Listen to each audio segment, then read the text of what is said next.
کرنے گئے ہیں. ٹھیک ابھی رکے جانا ذرا.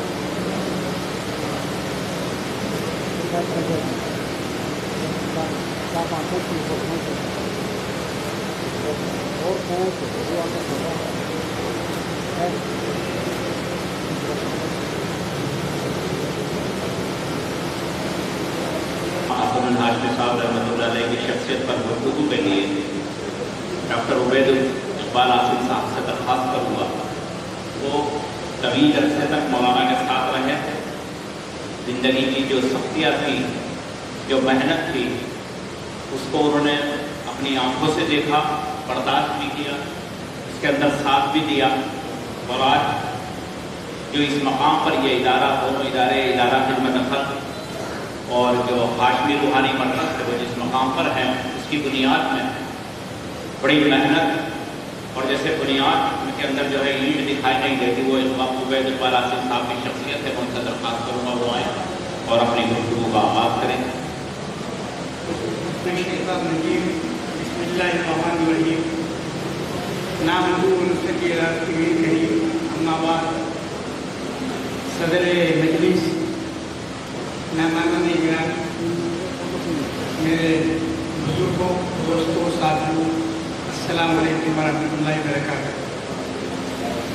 سب سے پہلے تو میں مولانا حسن ہاشمی مرحوم کے صالح اولاد تینوں فرزندوں کو بہت زیادہ سلسلے سے مبارکباد پیش کرتا ہوں. انہوں نے اپنے والد مرحوم کے تقریباً 4 سال کے عرصے کے بعد، جب ان کی وفات کو تقریباً 3.5 سال ہو گئے ہیں، اس کے باوجود انہوں نے ان کے نام نامی کو زندہ رکھنے کے لیے ان کی کتابوں کا ایسا اجرا کیا کہ جو اب تک تاریخ میں نہیں ہو سکا. بہرحال یہ شرف یہ تو مولانا نظیم الواجدی صاحب کو حاصل تھا کہ انہوں نے ایک ساتھ 12 کتابوں کا اجرا کرایا تھا، یا پھر یہ دوسری تقریب ہے کہ جس میں 30 کتابوں کا اجرا ہوا. بہت بڑی بات ہے. یہ ایک بہرحال بڑی رقم کا بھی معاملہ ہے اور عقیدت اور محبت کا بھی معاملہ ہے، جو اس سے ان کی عقیدت اور محبت ظاہر ہو رہی ہے. بہرحال اللہ تعالیٰ نے اس کا اجر عطا فرمائے اور اس کو قبول فرمائے. حضرات، مولانا حسن ہاشمی ویسے تو نام سے تو میں واقف تھا جب سے تجلی مولانا عامر عثمانی صاحب کا انتقال ہوا تھا، تجلی کے مدیر وہ بنے تھے. لیکن صحیح طریقے سے ان سے تعارف سن 80 میں جب ہوا، جب انہوں نے بیت کو ادارہ خدمت خلق کی بنیاد رکھی اور اس کے لیے انہوں نے سب سے پہلا کام امدادی شفا خانہ بنایا. یہ تعارف ایک رسمی تعارف تھا. سن 84 میں انہیں یہ خیال آیا کہ غریب عوام کی مدد کے لیے ہمیں کوئی ایسا ادارہ قائم کرنا چاہیے کہ جس میں سود سے انہیں بچایا جا سکے اور ان کی معاشی جو بہتری اس کا انتظام ہو سکے. اس سے پہلے بھی بہت سے ادارے تھے، لیکن اس کے لیے جو منصوبہ بنایا گیا تھا ہم دونوں نے ہی مل کے بنایا تھا اور اس میں ہم نے اکابرین سے صلاح و مشورہ کیا تھا. مولانا سالم صاحب رحمۃ اللہ علیہ ہمارے مشیر خاص تھے، مولانا خورشید صاحب رحمۃ اللہ علیہ. بہرحال اس کے بعد ہم نے اس کو نافذ کرنا چاہا، لیکن یہ افسوسناک صورتحال ہے کہ ہم اس میں کامیاب نہیں ہو سکے. اس کی بہت سی وجوہات تھیں جن پر یہ اس وقت بات کرنے کا موقع نہیں ہے. لیکن جو چیز خاص تھی ان دنوں میں نے جو دیکھا وہ یہ کہ بیت المال کے حالات روز بروز خراب سے خراب تر ہوتے جا رہے تھے، کیونکہ کچھ اپنوں نے، کچھ لوگوں نے، کچھ غیروں نے ہر طریقے سے مخالفتیں مول لے لی تھی اور اختلافات جو ہے وہ بہت ہی زیادہ ہو گئے تھے اور لوگ باقی جو ہے ہمیں اپنا کچھ حریف سمجھنے لگے تھے. کچھ جو ہمارے اپنے تھے وہ بھی ہمارے سے کچھ معاملات میں ہوتے. لیکن جو بات تھی خاص